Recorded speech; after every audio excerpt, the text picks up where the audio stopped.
유사수신행위를 간단히 정의한다면 정식으로 인가 등록을 받은 금융기관 등 주체가 아님에도 원금보장이나 고수익 투자 등의 그럴싸한 문구를 사용해 불특정 다수로부터 투자금을 받는 것을 의미합니다. 사실 제도권 금융기관도 아니면서 미등록 미인가 상태에서 투자금을 유치해 원금보장 투자 등을 홍보하려면 그 영업 형태상 투자자들을 속여 재산상 이익을 편취하려는 행태가 개입될 때가 많습니다. 즉 불법 유사수신 피해 사건에서는 사기죄로 투자회사 대표자나 관리자들을 함께 고소하는 경우가 많은데요. 아무래도 불법 유사수신 행위를 통해 원금 보장을 해주면서 고수익 투자 이익을 돌려주려면 투자금을 돌려막기 한다거나 본래의 사업상 목적과는 무관한 곳에 투자금을 빼돌리는 식으로 사기를 치는 식으로 회사 운영을 할 때가 많습니다. 가령 주식이나 코인 리딩방에서 급등주 추천이나 원금 보장 등 명목으로 투자를 권유한다면 이는 불법 유사수신 행위에 해당할 가능성이 높습니다.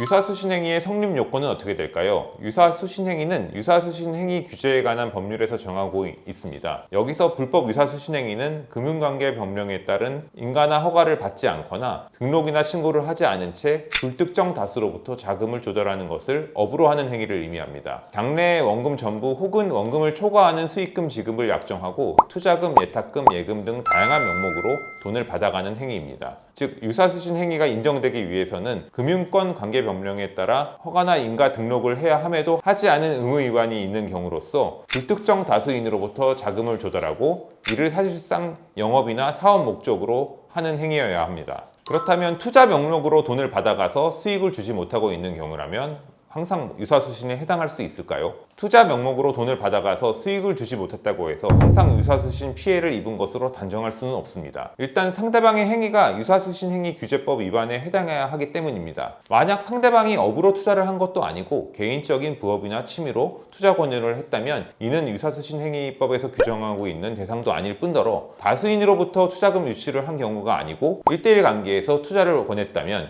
이는 유사수신으로 보기는 어렵기 때문입니다. 물론 투자 약정을 했는데 수익을 못 주고 있는 것이 두 사람 간의 계약 위반으로 민사소송 대상이 될 수 있는 것은 별개의 문제입니다. 더하여 상대방이 투자자를 속여 재산상 이익을 편취한 경우라면 유사수신은 아니라고 해도 별개로 사기죄는 인정될 수 있습니다. 유사수신 행위 처벌 수위는 어떻게 될까요?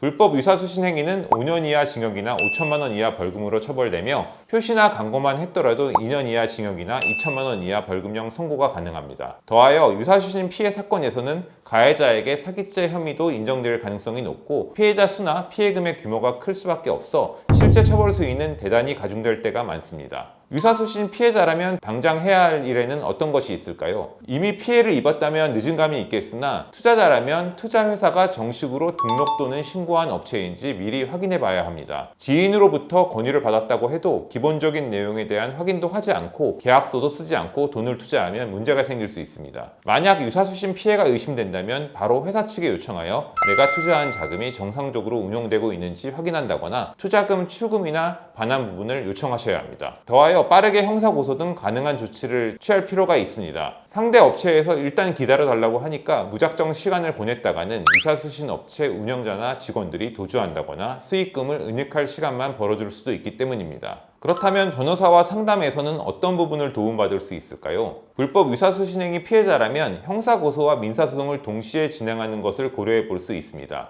유사수신 법률 위반 및 사기죄로 상대방을 고소해 형사처벌을 받도록 조치하면서 피해금 변제나 합의를 위한 압박을 시도해 볼 수 있습니다. 민사적으로는 가해자 개인 또는 투자회사 법인 명의 부동산이나 예금, 보증금에 대한 가압류 소송을 제기함과 더불어 투자금 반환이나 손해배상 청구를 통해 손실을 변제받을 수 있도록 빠른 조치가 필요합니다. 유사수신행위 피해 문제로 고민 중에 있으시다면 법무법인 은우에 문의 주시기 바랍니다.